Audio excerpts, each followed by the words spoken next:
Hey everybody, how's it going? Thank you for tuning in to the No DQ live recap of Monday Night Raw for September the 14th, 2020. I had some technical issues, but thank you to everybody tuning in a bit late, but we are here, better late than never. So let's go ahead and get started with the Raw recap from the Thunderdome, of course, in Orlando, Florida. Interestingly enough, we had a few changes with the commentary team. Of course, Michael Cole back on again. No Tom Phillips for the second week in a row. And then the other commentary change, no Samoa Joe this week. Not sure what's going on, but I'm sure people will speculate on it, wondering what's the deal. There's the obvious reason, we don't know. But Dolph Ziggler did commentary on this show for the first part, and then later on, MVP filled in doing commentary. Mr. Anderson says Dolph Ziggler on commentary was lame. Well, not as good as Samoa Joe. I'll just leave it at that. We had Drew McIntyre come out to kick off the show. He had this cool fire pyro go off. We had a recap of last week, what Drew did to Randy Orton, getting a little bit of payback, even though it's after payback. He was getting payback on Randy Orton. Drew cut this promo, said that Randy Orton might have to take time off and might not make it to the Clash of Champions pay-per-view. And Drew said that he almost had to take time off, but officials said that if he took time off, he would have to forfeit the WWE Championship, and he was very much against having to do that. We had Adam Pearce make his way to the stage, and before this happened, McIntyre had shown a photoshopped image of all the people he has taken out with the Claymore, much like what Randy Orton did a few weeks ago. I'm not sure about you guys, but Drew McIntyre showing photoshopped images of people he has beaten up with the Claymore just doesn't really fit with his character, in my opinion. TJS with a 99-cent super chat left me a chat emoji. Very, very nice super chat, TJS. Thank you for that. Maybe it's Hanky the Christmas Pooh to go along with the South Park shirt. Anyways, Adam Pearce, who was labeled as a WWE official, he said that if Randy Orton cannot make it to Clash of Champions, then there may be another opponent for Drew McIntyre. And it was announced that if Keith Lee in the main event can defeat Drew McIntyre, he will get an opportunity potentially against Drew McIntyre for the championship. That is, of course, if Randy Orton does not make it to the pay-per-view. We had Keith Lee come out to the ring. He confronted Drew in the ring, and he offered a handshake. Drew did shake his hand, but then Keith Lee would not let go of the handshake. Then Drew McIntyre would not let go of the handshake. Reminds me a little bit of Steve Austin and The Rock back in the day, when they would shake hands, but then The Rock would pull him in and say, "I'm going to get you at the pay-per-view," that sort of thing.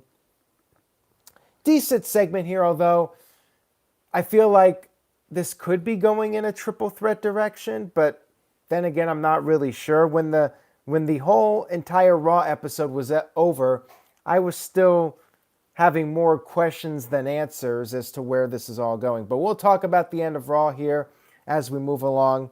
I'll talk about what happened, the big angle at the end later. And again, to anybody in the chat room, if you're going to send in a super chat, I do appreciate it, but please try to hashtag stick to the topic. We had our first match of the evening, which was set up on last week's show. The Street Profits versus Shinsuke Nakamura and Cesaro. Champions versus champions. Now, given that this was on Monday Night Raw, I wasn't expecting the Smackdown team to win. And as it turns out, they did not. However, Cesaro and Shin looked very impressive. Cesaro did the big swing, and as he was doing it, Shin came in with running knees to Montez Ford. Ford got the crap kicked out of him in this match. He got double power bombed onto the barricade, and then Cesaro hit this uppercut that he does where he throws the guy up and hits him. Really cool looking spot there. And then Cesaro was on the verge of finishing off Ford when Dawkins tagged himself in. Cesaro did not see the tag, and then Dawkins came off with the big splash and pinned Cesaro. Team Raw beats Team SmackDown. Again, no real surprise. Match was good while it lasted. We had a Mickie James video package to hype up her match against Asuka for the Raw Women's Championship. Backstage, we had Lana venting to Angel Garza. She was upset that her buddy, Natalya, was not getting a championship match. Zelina Vega walked into the room and Lana took her leave. Zelina was very upset with Angel Garza for flirting with Lana, and then Andrade had some words to say to Angel. The two of them argued, and that led to a fight. Zelina was fed up. She walked off, and it does look like maybe we're finally getting this split once and for all. There was more of Zelina Vega later on the show. We'll get to that. We had the Hurt Business come out to the ring for a promo. They have brand new entrance music, which was okay. Not as good as what the CFOs were putting together, but one of the better theme songs, at least in my opinion, of this new regime of WWE music producing. MVP talked about how business is booming with the Hurt Business, and then Cedric, the newest member of the Hurt Business, cut a promo, talked about how he was tired of getting beaten up every week and he had to make a change. He needed to start doing his job and taking care of business by joining the Hurt Business. We had Ricochet and Apollo Crews come out and cut a promo on Cedric, talking about how Cedric is too weak-minded and he got manipulated by MVP as a result. They also said that Cedric will have to live with the consequences. This led to a one-on-one match between Cedric and Ricochet. We had the Hurt Business on the outside getting involved. Eric from the Viking Raiders, Ivar, injured last week, was not on the show. Eric got involved. Ricochet kicked out of the Michinoku driver, but then got hit with the lumbar check. 1, 2, 3. Cedric picks up a win, building up momentum now as a member of the Hurt Business faction. Then all of a sudden we had the lights go out, and you know what that means. It's Retribution time. Retribution, 5 guys this time. Looked like 2 women, 3 men. Apparently the 5 people, Dominic Dijakovic, which is fairly obvious from his tall figure. Also, Mia Yim is apparently one of them, which makes sense because you got her real-life man, Keith Lee, on Monday Night Raw. Shane Thorne is apparently one of the guys, at least this week. We'll see how long that lasts. Psycho Jet Black just sent in a $2 super chat, says, Cedric is now a bigger star than the jobber Ricochet. Ouch. And Dio Madden, also a member of Retribution. Of course, not official, but it's believed that these are the people. Mercedes Martinez, the the fifth one, rounding out the group. But there's actually more. In this promo segment, they cut this promo talking about lies and betrayal and how people have sold their soul to a corrupt machine. And they, Retribution, they refuse to suck up. They've spent their time in the Performance Center, and now they are going to cut everyone's reality. Then a bunch more people popped into the shot. I'm still not really digging this group. They need to unmask soon. At least we're getting some kind of a tease now that it is in fact going to be NXT/trainees, because they did make a reference to the Performance Center. TGS with a $2 super chat says, the alleged members make zero sense, so lame.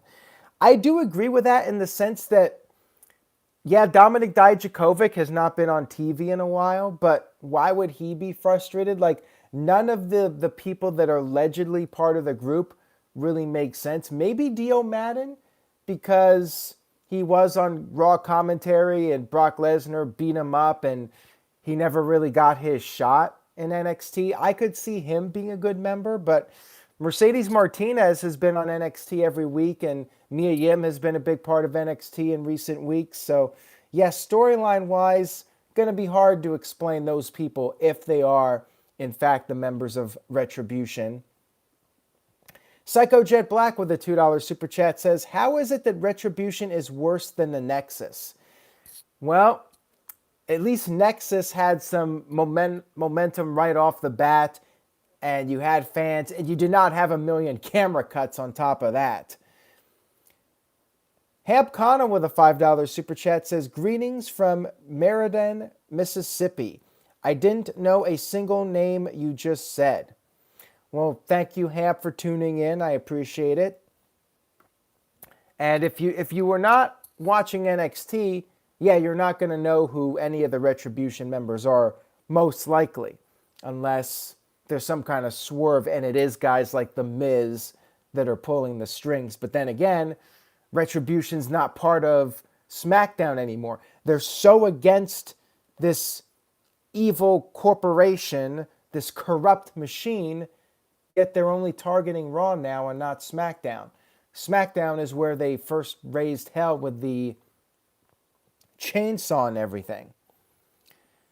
Backstage, you had Mickie James interviewed, talked about how she loves the business and wants to take advantage of what might be her last opportunity at the championship. She knows she has what it takes.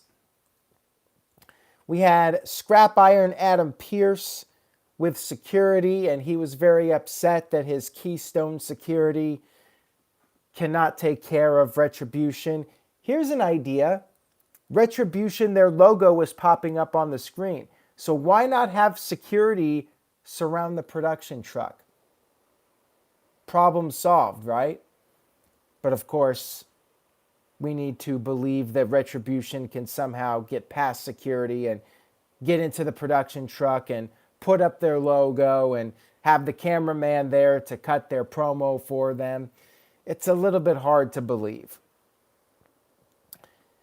So anyways, the Hurt Business approached Adam Pearce with a proposition. How about upgrading the security from boys to men and helping Adam keep his job?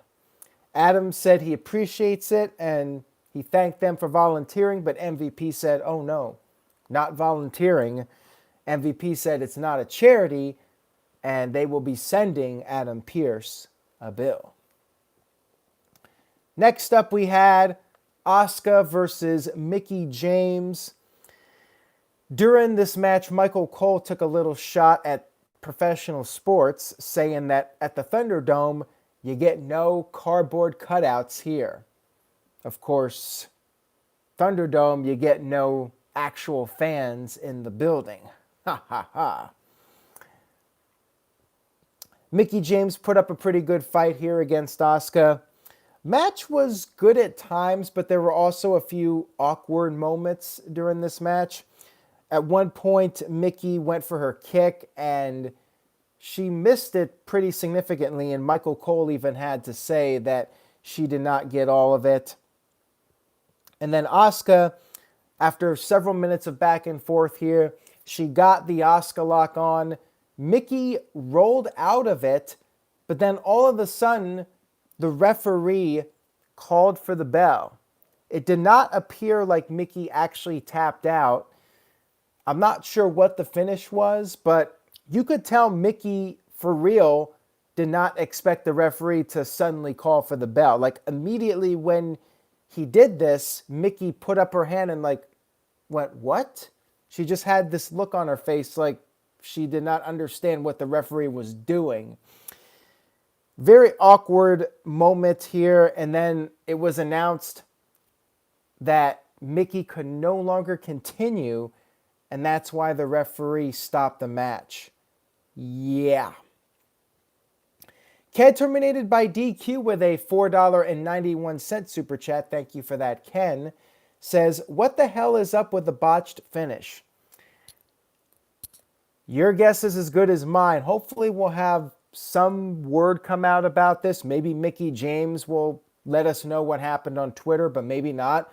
Maybe everybody will keep quiet about it and we won't know too much about it. But it certainly looked like some kind of miscommunication. Kevin Gearhart says maybe there was a time limit issue.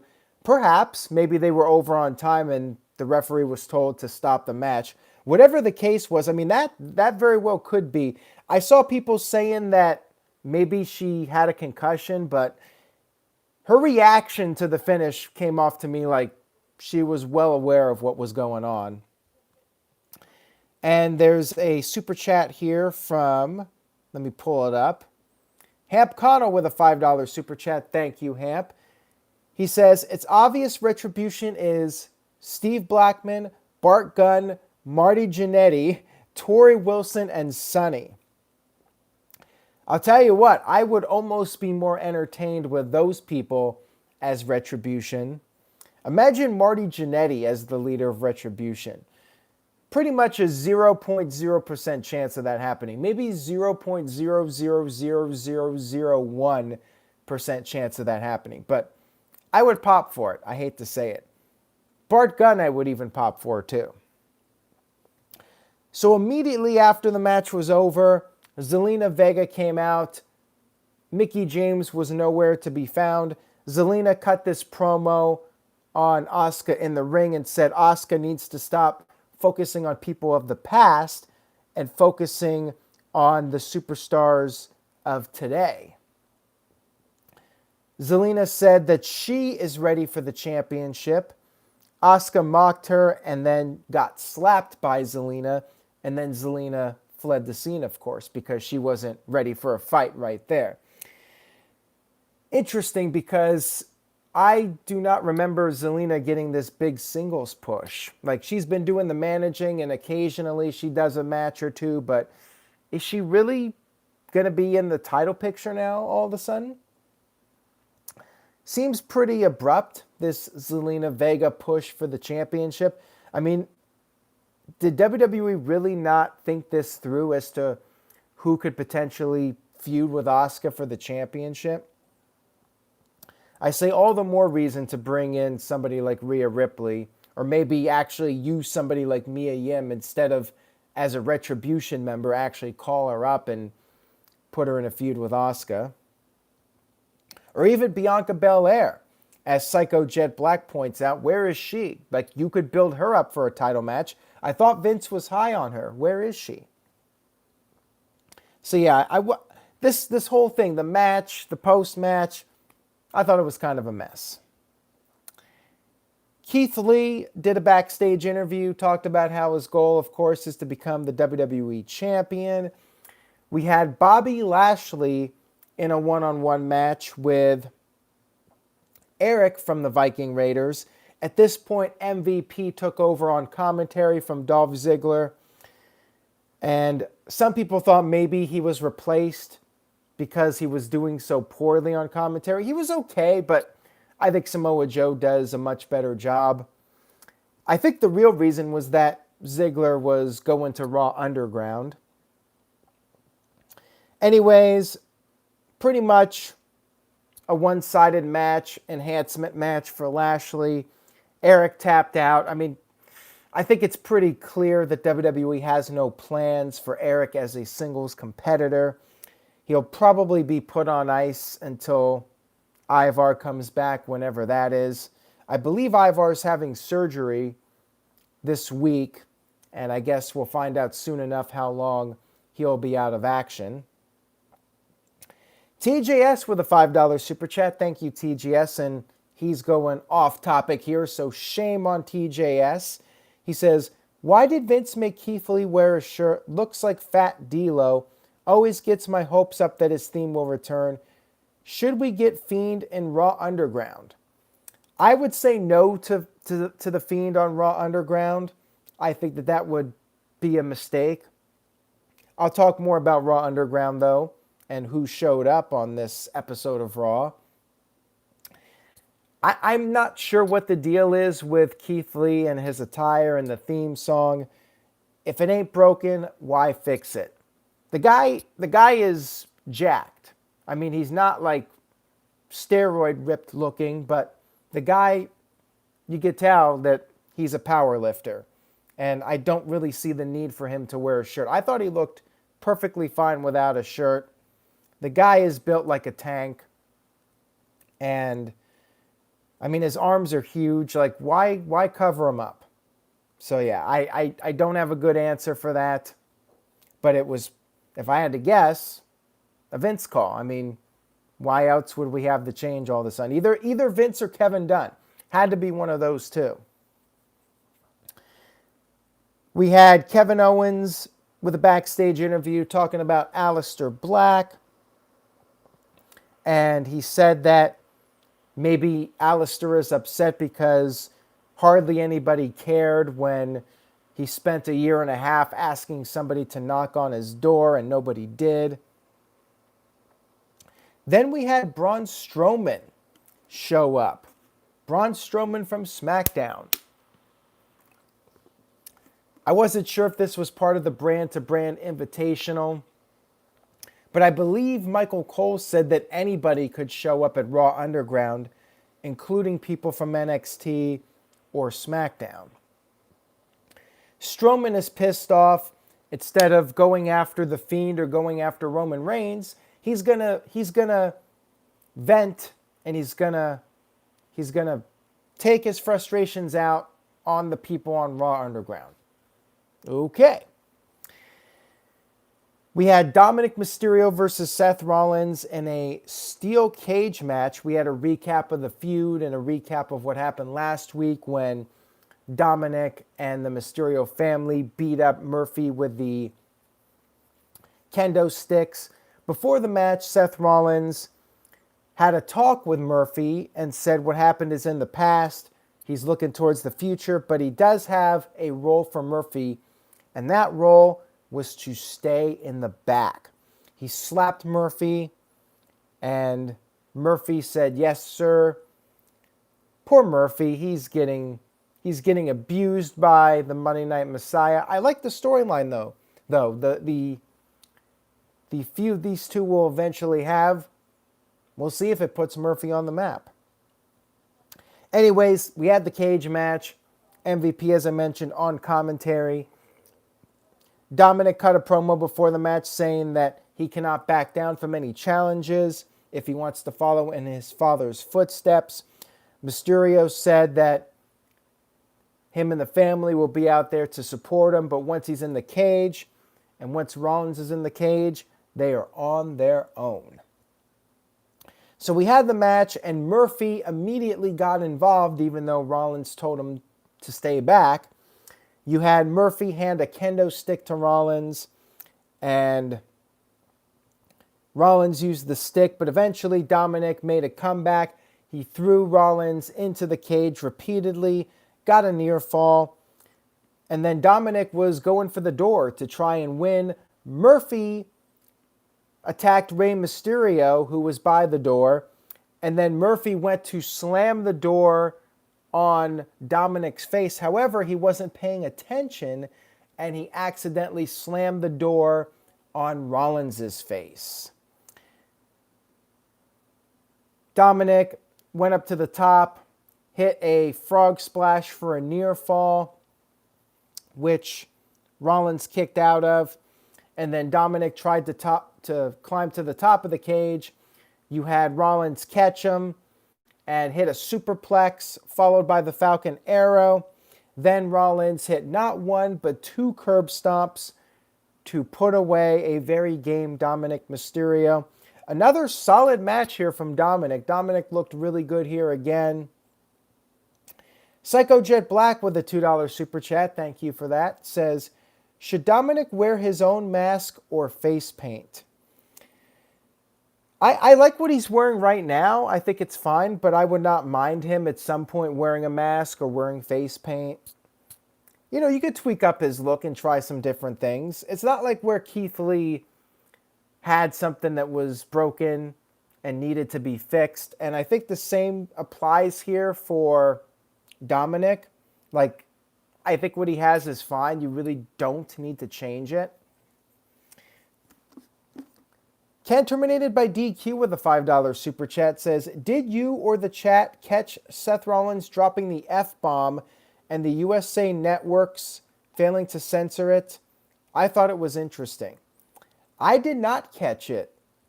I do not recall him using an F-bomb, so if he did, I in fact missed it. Now I got to go back and see if I can find it, if I care enough to actually do that, which by tomorrow I may not care anymore. But if somebody has a clip of it, tweet it to me at Aaron Rift or at NoDQDOTCOM. Now after the match, Rollins went to the outside and Murphy was there. Rollins gave Murphy a kiss and then threw him into the barricade and beat the crap out of him, slammed Murphy's head into the door and said, how do you like it? How does it feel? Rollins then walked off and had a final word for Dominic's mom, said that she did a hell of a job. He just hopes that their daughter turns out better. And as Rollins walked off, the Mysterio family got into the cage to check on Dominic. And as they were doing it, interesting storyline here maybe. Dominic's sister, Ray's daughter, had a little bit of concern for Murphy and even touched him for a second. I wonder if that's going to lead to something. So I'm enjoying the storyline here with Murphy and Rollins. Again, this could be a star-making storyline for Murphy. It reminds me of the Triple H Batista storyline a little bit where, I mean, Batista wasn't really abused, but Triple H was clearly taking advantage of him, and Batista finally went off on his own. I mean, it also reminds me of Ted DiBiase and Virgil a little bit too, where DiBiase would just abuse Virgil, not just verbally, but physically as well, until Virgil finally snapped. So yeah, I'm curious to see how this plays out and if Murphy can be taken to the next level from this storyline. And what's next for Dominic? Maybe Ray and Dominic form a tag team and go for the tag team titles at some point. I saw somebody bring that up, and I would be all for that. Father and son tag team champions. Why not? So we had Raw Underground. Dolph Ziggler was beating up a guy. Riddick Moss wanted to fight. They fought for a while, and then Braun Strowman appeared and beat the crap out of both guys. Psycho Jet Black with a $2 super chat. Thank you for that. Says, Ray's daughter is more over than Retribution. I would agree on that. I would say Ricochet is almost more over than Retribution at this point. I guess Retribution could still be redeemed, but you got to do something as far as the unmasking pretty soon. And for the love of everything that is wonderful in the world, please stop with the constant camera cuts and the shaky camera work. It's so annoying. We had Drew McIntyre interviewed backstage, and he was confronted by Keith Lee. And Lee did not appreciate that Drew McIntyre was implying that if he had not come out last week to interfere, Randy Orton would have defeated Keith Lee with the RKO. Keith was taunting Drew, and Drew was warning him to back off. And when Keith did not do it, Drew punched Keith in the face. We had this brawl between the two of them. Then we had Titus O'Neil showing up at Raw Underground. He wanted to fight, but he ended up getting beat up by Braun Strowman. Caleb Jacobs with a $2.50 super chat. Thank you for that, Caleb. He says, Ray's daughter is the reason why Murphy turns face. Hey, maybe so. Maybe Ray's daughter can be the voice of reason that finally makes Buddy Murphy see the light. We had Kevin Owens come out for a match with Aleister Black. Black attacked Owens from behind. After the commercial break, you had Black put the leg bar on Owens. Owens was on the verge of tapping out, but finally got to the rope. Then Owens managed to come back, hit a super kick. However, his leg was hurting. He could not stand. But then Owens had a little bit of help from Retribution. The lights started flickering, and Aleister got distracted. Stupid heel for a change. Aleister got distracted, although in this case, like, the lights flickering could really throw anybody off. I'll give them credit. If you get distracted by the lights, that's better than the typical getting distracted by the person at ringside. Owens hit the stunner to pick up the win. Poor Aleister Black turned heel and is already losing to Kevin Owens. Not even on pay-per-view. We had backstage footage of Drew McIntyre and Keith Lee fighting. They were still fighting, apparently fighting during the entire match between Owens and Black. Adam Pearce threatened to cancel the Clash of Champions match, so Drew and Keith finally settled down when the threat was made that their match would be canceled. You know, they got to get that pay-per-view payday, so you got to behave. When Adam Pearce says you got to stop it or your match is not going to happen, you know, that's a big paycheck you'll be missing out on. We had the Riot Squad versus Natalya and Lana. Nia Jax and Shayna Baszler were there on commentary. 58 camera cuts, according to a post on Twitter, and I believe it too. It was about 2 minutes long. Basically a squash match. Ruby Riott pinned Lana, and then after the match, Lana got beat up some more. Lana got put through the announce table by Nia with the Samoan drop, and Michael Cole was like, a message has been sent. But to who? Was it sent to the Riot Squad, or was it sent to the man formerly known as Rusev? Interesting timing, as Virtue pointed out. Right after Miro cuts this promo, Lana gets beat in a 2-minute match and then gets put through the announce table with a Samoan drop. Coincidence or not? So we had Braun Strowman once again beating up people on Raw Underground. Moss and Ziggler tried to double team Strowman, but that did not work. Then we had Dabba-Kato show up, and he looks way more physically impressive than Strowman, if that's even possible. I mean, Strowman looked small compared to Dabba, and also the guy who stands outside the door for Raw Underground, he made Strowman look really unimpressive. I'm not sure. I actually felt that this segment hurt Strowman more than it helped him because you had these two giants that overshadow Strowman and make Strowman look unimpressive as a monster. Strowman's whole gimmick is he's the monster, and then you have him standing next to two guys that are physically more impressive than he is.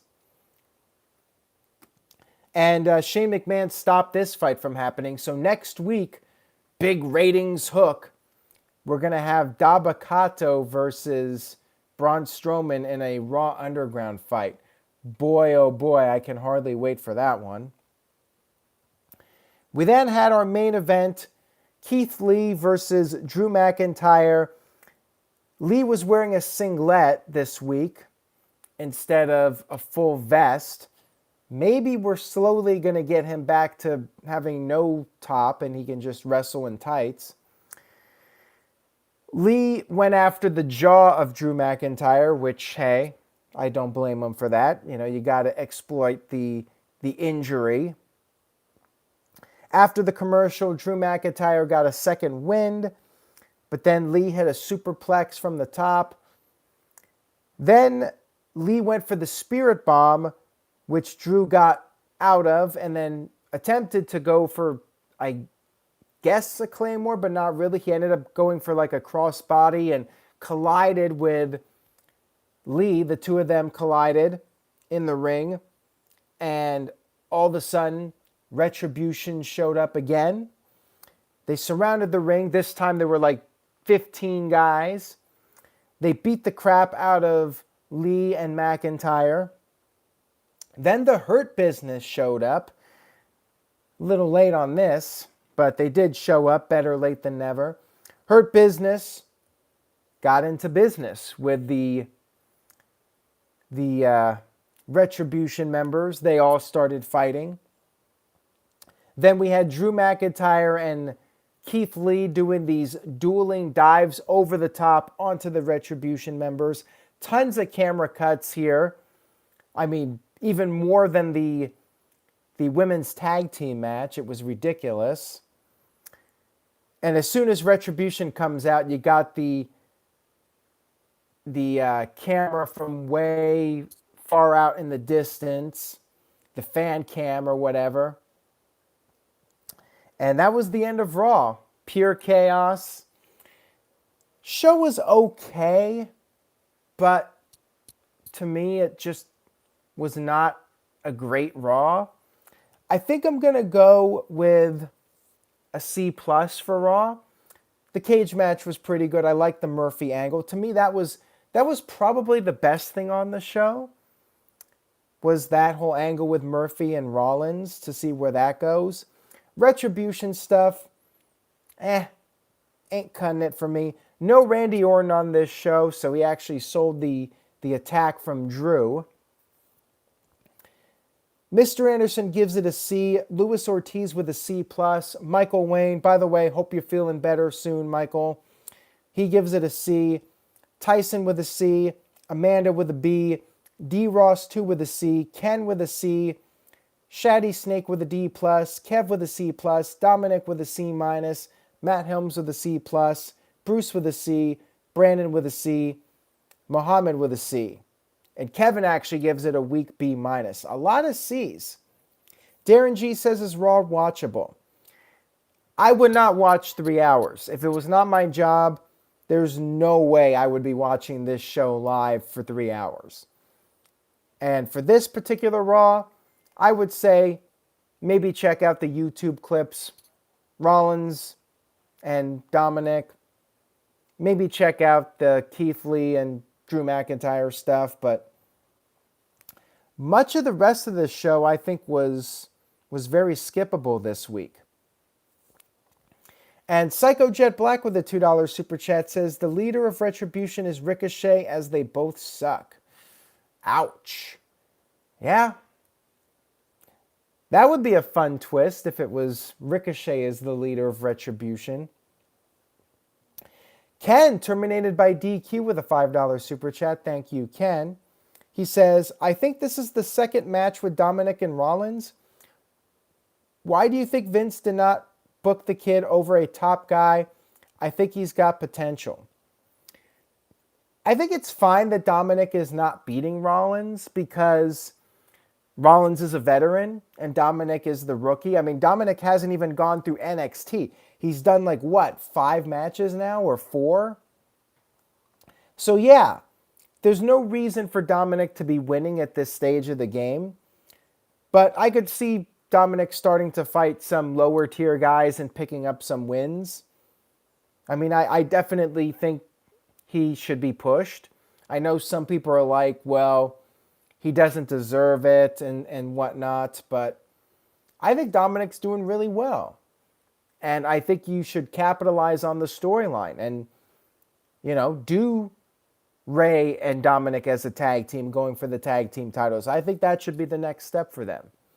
Build that up, Ray and Dominic as a tag team, and have that feel-good moment of father and son tag team champions. I mean, probably a good idea right now would be to build up a heel team to beat the Profits, and that way you could set up a heel tag team versus Ray and Dominic, but unfortunately you don't really have a lot. Maybe MVP and Shelton as the Hurt Business, or Cedric and Shelton, to build them up and then have Ray and Dominic challenge them for the titles. But yeah, I would start building up a heel team to beat the Profits, and then eventually maybe WrestleMania have Ray and Dominic in Los Angeles, if WrestleMania even happens in LA, have Ray and Dominic win the titles in LA. Anyways, guys, that's all I got for tonight. Almost midnight here, so I'm signing off. Thank you guys for tuning in. Subscribe if you haven't already. Give this video a like. Tell a friend. Spread the word, and stay tuned to NoDQ.com for the very latest. I will see you guys next time.